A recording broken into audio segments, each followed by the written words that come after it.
நண்பர்களுக்கு வணக்கம். இப்ப தமிழ் சினிமால பொறுத்த அளவுல 90s ஹீரோயின்ஸ் நெறைய பேர் இருப்பாங்க. அதுல முக்கியமா பார்த்துக்கிட்டீங்கன்னா, நதியா மேடம். அவங்கள நம்ம பார்த்தோம்னா, அப்ப எப்படி பார்த்தோமோ, அதே மாதிரி தான் இப்பவும் அதே லட்சணத்தோட இருக்கிறாங்க. இவங்களுக்கு வயசே ஆகலையாப்பான்னு நம்ம நெறைய பேர பார்த்து சொல்லுவோம் இல்லையா? அதுல முதல் இடம் இவங்களுக்கு தரலாம். அதே மாரி நம்ம இந்தி பக்கம் போனோம்னா, இவருக்கு வயசே ஆகாதா? அப்படின்ற மாரி நம்ம யார சொல்லுவோம்னா, எஸ்ஆர்கே, ஷாருக் கான் அவங்கள தான் நம்ம வந்து கண்டிப்பா சொல்ல முடியும். ஏன்னா, அப்ப வந்து நம்ம இனிஷியலா சினிமான்னு வரும்போது நம்ம எப்படி பார்த்தோமோ, அதே மாதிரி தான் இன்னைக்கும் வந்து அவர் இருக்காரு. அந்த பாடிய அவர் எப்படிதான் வந்து ஃபிட்டா வச்சிருக்கிறாரு அப்படின்னு தெரியல. அப்படியே ஸ்லிம் ஃபிட்ல இப்ப வரைக்குமே மெயின்டெயின் பண்ணிட்டு இருக்காரு அப்படின்ற மாரிலாம் நெறைய சொல்லலாம். நெறைய அவார்ட்ஸ் வாங்கியிருக்காங்க. டான்ஸா இருக்கட்டும், மாஸா இருக்கட்டும், கிளாஸா இருக்கட்டும் எல்லாமே இவருக்கு வந்து சூட் ஆகும். ஒரு பிக் ஹீரோ அவர பத்தி பேசணும்னாலே கண்டிப்பா நமக்குன்னு ஒரு ஏதாவது இருக்கணுன்ற மாரி சில விஷயங்கள் இருக்கு. இப்ப அவரு ஒரு விஷயம் வந்து பண்ணியிருக்காரு. இதுக்கு முன்னாடி இந்த விஷயத்த இவ்ளோ கிளியரா வந்து சொன்னவங்க இல்ல அப்படின்ற மாதிரி தான் சொல்லணும். தமிழ் சினிமான்னு எடுத்துக்கிட்டீங்கன்னா, வேணா அல்டிமேட் ஸ்டார் அவங்கள வந்து சொல்லலாம். ஃபர்ஸ்ட் உங்க ஃபேமிலிய பாருங்க, அப்புறம் என் படத்த பாருங்கன்னு சொல்லுவாங்க. சோ அதையே பீட் பண்ற அளவுல ஷாருக் கான் இப்ப ஒரு விஷயம் சொல்லியிருக்கிறாங்க. அதாவது ஒரு ரசிகை வந்து ஷாருக் கான் அவங்கள்ட்ட போயிட்டு, "எனக்கு என்னுடைய ஹஸ்பண்ட விட எனக்கு உங்கள தான் ரொம்ப புடிக்கும். அவ்ளோ புடிக்கும். அவ்ளோ கிரேஸ் உங்க மேல எனக்கு. சோ என்ன நீங்க பண்ற ஸ்டைல், உங்களுடைய டான்ஸ் எல்லாமே எனக்கு அவ்ளோ பிடிக்கும். என் ஹஸ்பண்ட் எல்லாருக்குமே ஒரு பெண்கள் அப்படின்னா ஹஸ்பண்ட வந்து ஒரு மேல் இடத்துல வச்சிருப்பாங்க இல்லையா? அவங்களுக்குன்னு ஒரு தனி இடம் இருக்கும். சோ அவரையுமே தாண்டி எனக்கு உங்கள தான் பிடிக்கும் அப்படின்ற மாரி அந்த பெண் ரசிகை வந்து புகழ்ந்திருக்கிறாங்க. உடனே ஷாருக் கான் அவர்கள் அந்த புகழ்ச்சியில மயங்கி, அ இன்னும் கொஞ்சம் ஏதாவது சொல்லுவாங்களா அப்படின்லாம் அவர் வந்து எதிர்பார்க்கல. ரொம்பவே கண்ணியமா, நேர்மையா அந்த இடத்துல ஒரு ரிப்ளை குடுத்திருக்கிறாங்க. என்ன ரிப்ளைன்னு பார்த்தீங்கன்னா, உங்களுக்கு உங்க ஹஸ்பண்ட் தான் இம்பார்ட்டன்ட். நீங்க வந்து ரசிக்கிறீங்க ஒரு பிக் ஸ்கிரீன்ல. இப்ப நாங்க பண்றத ரசிக்கிறீங்க. ஆனா உங்களுடைய ஆஃப் கேமரால நீங்க வந்து என்ன வந்து பார்த்திருக்க மாட்டீங்க. ஆன் கேமரால தான் நீங்க என்ன ரசிக்கிறீங்க. உங்க லைஃப்ல இம்பார்ட்டன்ஸ் கண்டிப்பா அம்மா, அப்பா, அதுக்கப்புறம் வந்து கணவன். அவங்க கணவனுக்கு தேவையானவங்க மனைவி அப்படின்ற மாரி தான் இருக்கணும். இப்ப உங்களுக்கு உடம்பு சரியில்ல, இல்ல ஏதாவது ஒரு சோகம் அப்படின்னா, அந்த இடத்துல உங்க கூட உங்க கைப்புடிச்சு உங்களுக்கு ஆறுதலா, உங்களுக்கு பக்கபலமா, துணையா இருக்கிறது யாருன்னா, கண்டிப்பா உங்களுடைய கணவர் தான். அதே மாதிரி ஏதாவது உடம்பு சரியில்லனா கூட உங்கள ஹாஸ்பிட்டல் அழைச்சிட்டு போறது, டேப்லெட் வாங்கி தர்றது, இது மாரி செய்யறதெல்லாம் கண்டிப்பா கணவர் தான். சோ அதனால நல்லதோ, கெட்டதோ, இன்பமோ, துன்பமோ எல்லா இடத்துலயுமே உங்க கூட உங்க கணவர் தான் கூட வர்றாங்க இல்லையா? அதனால நீங்க வந்து இப்படிலாம் சொல்லிடக்கூடாது. உங்க கணவன் தான் உங்களுக்கு வந்து ஃபர்ஸ்ட்டு. கணவனுக்கு மேல பிடிக்கணும்னு நீங்க சொல்லக்கூடாது. அப்படின்ற மாரி அன்பா அந்த இடத்துல வந்து அந்த கண்டிப்பா வந்து அவரு குடுத்திருக்கிறாரு. அவரு சொல்ற மாதிரி தான். இப்ப சினிமா அப்படின்னா ஜஸ்ட் டைரக்டர் என்ன சொல்றாங்களோ, இப்படி செய்யுங்க, இந்த டயலாக் சொல்லுங்க, இப்படி பண்ணுங்க. அதே மாரி டான்ஸுக்கும் வந்து கோரியோகிராஃபர் இருப்பாங்க. அந்த மூவ்மெண்ட்ஸ்லாம் அவங்க கத்துக் குடுப்பாங்க. மேக்கப் போடுறதுக்கு மேக்கப் ஆர்டிஸ்ட் இருப்பாங்க. ட்ரெஸ்ஸுக்கு கூட காஸ்டியூம் டிசைனர் இருப்பாங்க. ஏன் தலைமுடிக்கு கூட ஹேர் ஸ்டைலிஸ்ட் இருப்பாங்க. ஸோ ஒவ்வொன்னுத்துக்குமே ஒவ்வொருத்தவங்க இருக்கிறாங்க. ஸோ இவ்ளோ பேர் சேர்ந்து தான் ஒரு ஹீரோவையோ, ஒரு ஹீரோயினையோ வந்து அழகா காமிக்கிறாங்க. எல்லாருமே வந்து அஜித் குமார் ஆயிட முடியாது இல்லையா? அப்படின்ற மாதிரி அவருக்குமே வந்து காஸ்டியூம் டிசைனர், மேக்கப் ஆர்டிஸ்ட் எல்லாரும் இருக்கிறாங்க தான். இருந்தாலும் மேக்கப்பே இல்லன்னா கூட அவர் வந்து அவ்வளவு அழகா இருப்பாரு. அதனால தான் அவரு ஆணழகன் அப்படின்ட்டு ஒரு காலத்துல வந்து பெண்கள் எல்லாருமே வந்து ஒரு பயங்கர கிரேஸ்ல இருந்தாங்க அவங்க மேல. அதே அளவு ஈக்குவலான மாஸ், ஈக்குவலான ஒரு பியூட்டி அதெல்லாம் வந்து ஷாருக் கான் சார் அவங்களுக்கும் இருக்குது. ஸோ சினிமாவுல டைரக்டர் ஜஸ்ட் சொல்ற டயலாக வந்து பேசுறாங்க. அவங்க கொடுக்கக்கூடிய அந்த பெர்ஃபார்மன்ஸ் பண்ணிடுறாங்க. அப்படி பண்ணி தான் எல்லாருமே வந்து ஃபேமஸ் ஆகுறாங்க. இது ஆன் கேமரால.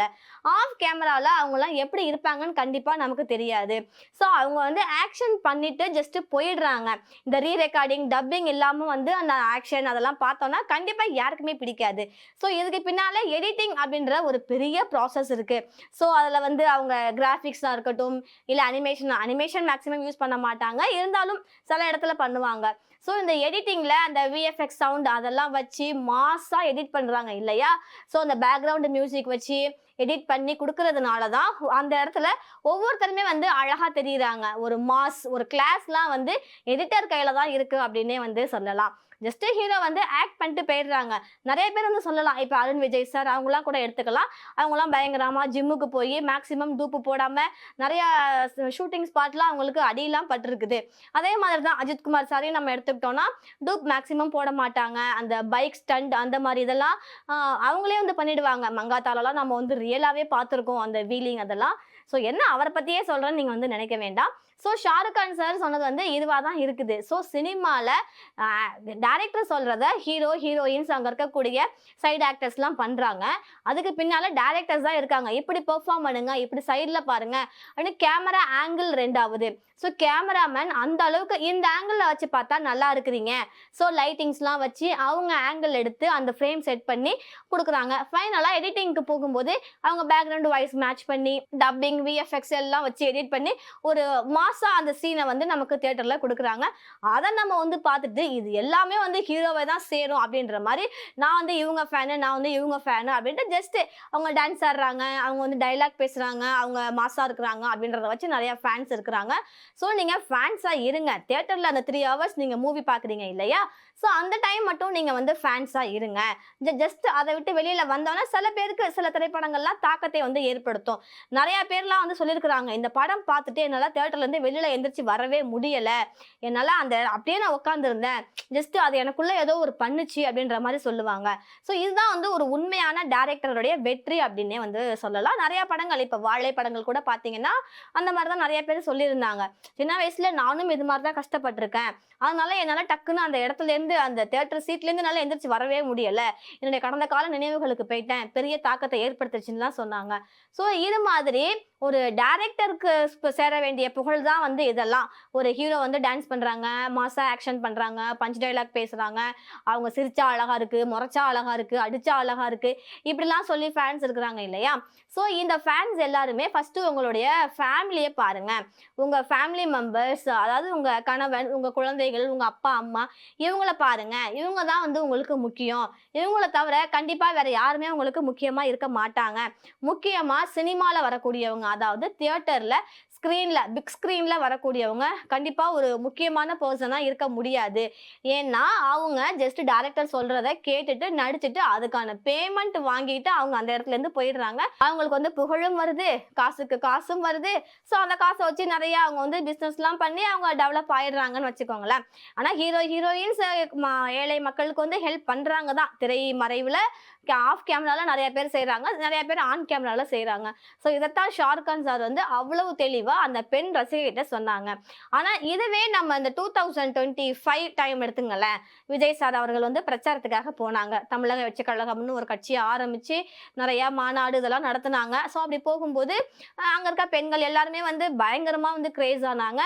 பைட்ஸ்லாம் எடுக்கும்போது கூட ஒரு ஒரு பெண் அவங்க தான் வந்து என்ன சொல்லியிருந்தாங்கன்னா, நாங்கள் வந்து விஜய் அண்ணா அவர்களுக்கு தங்கச்சியாக இருப்போம், தம்பியாக இருப்போம், அம்மா அப்பாவாக கூட இருப்போம், தேவைப்பட்டா பொண்டாட்டியாக கூட இருப்போம் அப்படின்ற மாதிரி சொல்லியிருந்தாங்க இல்லையா. ஸோ அந்த பேச்சை கண்டிச்சு டிவிக்கு அந்த கட்சியிலேருந்து தலைமையோ இல்லை 2ஆம் கட்ட தலைவர்களோ யாருமே அறிக்கை விடலை. இது மாதிரிலாம் நீங்கள் வந்து பேசக்கூடாது, நான் வந்து எப்போதுமே உங்களுக்கு அண்ணன் தான் அப்படின்னு விஜய் அவர்கள் கூட ஒரு அறிக்கை விடலை. உங்கள் குடும்பத்தில் நான் ஒருத்தன், வயசில் பெரியவங்களா இருந்தால் அவங்களுக்கு நான் தம்பி, வயசில் சின்னவங்களா இருந்தா அவங்களுக்கு நான் அண்ணன், குழந்தைங்கலாம் இருக்காங்களா அவங்களுக்கு நான் வந்து மாமா மாதிரி. ஆனா என்ன வந்து நீங்க இது மாதிரிலாம் சொல்லக்கூடாது, இது வந்து மிகவும் தவறு அப்படின்ற மாதிரி எந்த ஒரு அறிக்கையும் விடல. அவங்க ரசிகர்களை கட்டுப்படுத்தல. இன்னும் சொல்லப்போனா ஒரு சிறுமி அவங்க என்ன சொல்லியிருந்தாங்கன்னா, எனக்கு அதாவது குப்பை கூட்டுறவங்க கூட 10 பேரை வந்து வச்சிருக்கிறாங்க, விஜய் அண்ணா வச்சிருந்தா என்ன தப்பு அப்படின்ற மாதிரி அவங்க ஒரு இது பண்ணியிருந்தாங்க. அதுக்கப்புறம் அந்த சிறுமி வந்து ரியலைஸ் பண்ணிட்டாங்க, ஸ்கூல் படிக்கிற பொண்ணு தான் அவங்க, ரியலைஸ் பண்ணிட்டாங்க நான் சொன்னது தப்பு தான் அப்படின்ற மாதிரி ரியலைஸ் பண்ணிட்டாங்க. பட் இதெல்லாம் விஜய் சார் அவர்கள் வந்து எதுவுமே அவங்க ஒரு அறிக்கை விடலை. இது மாதிரிலாம் நீங்கள் பேசக்கூடாது, ஒரு பொது இடத்துல இந்த மாதிரிலாம் நீங்கள் வந்து வார்த்தைகள்லாம் விடக்கூடாது, ஒரு கண்ணியம் வேணும் இப்படின்லாம் அவர் வந்து எதுவுமே சொல்லலை. அதை அவர் ரசிச்சாரா என்ன அப்படின்றது 2ஆம் கேள்வியாக இருந்தாலும் அவர் எதுவுமே சொல்லல. ஆனா ஷாருக் கான் ஆன் த ஸ்பாட்லயே அவர் அப்படி சொன்னது ஒரு நெஞ்சை நெகிழ வைச்ச ஒரு பதில் அப்படின்னு தான் சொல்லணும். யாரா இருந்தாலுமே ஃபர்ஸ்ட் ஃபேமிலியை பாருங்க, அப்புறமா வந்து என் படத்தை பாருங்கன்னு தலை சொன்னார் இல்லையா. அதே மாதிரி ஷாருக் கான் அவர்களும் உங்களுக்கு உங்க ஹஸ்பண்ட் தான் வந்து இம்பார்ட்டன்ட், நல்லதோ கெட்டதோ எல்லாத்துலயும் உங்க ஹஸ்பண்ட் தான் உங்க கூட இருப்பாரு. நாளைக்கு உங்களுக்கே ஒரு துக்கம் இல்லை ஏதாவது ஒரு நோய் வந்துருச்சு கஷ்டப்பட்டீங்கன்னா உங்க கூட இருந்து உங்களுக்கு பணிவிடைகள் செஞ்சு உங்களுக்கு வந்து தூணா பக்கபலமா இருக்கிறது கண்டிப்பா யாருன்னா உங்களுடைய கணவன் தான். அதனால நீங்க வந்து இப்படிலாம் சொல்லாதீங்க. ஆன் ஸ்கிரீன்ல என்ன வந்து பாக்குறீங்களா, ரசிங்க, டான்ஸ் ஆடுறது, டைலாக் பேசுறது, இதெல்லாம் நீங்க வந்து ஒரு ரசிகையா நீங்க வந்து இது பண்ணுங்க. ஆனா என் கணவனை விட உங்களை தான் எனக்கு பிடிக்கும் அப்படின்னு நீங்க சொல்றது இது கண்ணியமானது வந்து கிடையாது அப்படின்ற மாதிரி அவ்வளவு அழகா அந்த ரசிகைக்கு அவர் வந்து எடுத்து சொல்லி புரிய வச்சிருக்காரு. ஸோ ஷாருக் கான் சாரை பார்த்து நிறைய பேர் தமிழ்நாட்டுல கத்துக்கணும்.